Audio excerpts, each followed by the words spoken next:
سلام، وخت مو په خیر، ستړي مشئ. ایران د کرنې په برخه کې په افغانستان کې پانګونه کوي. د ایران یو دولتي او سوداګریز پلاوی په کابل کې د کرنې، اوبو لګونې او مالدارۍ وزارت له سرپرست وزیر سره کتلي دي.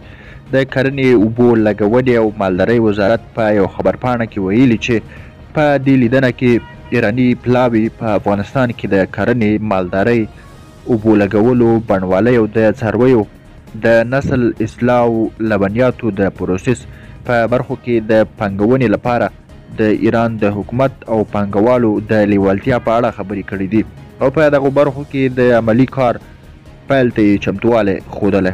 درنو لیدونکو، له ملتیا مو مننه.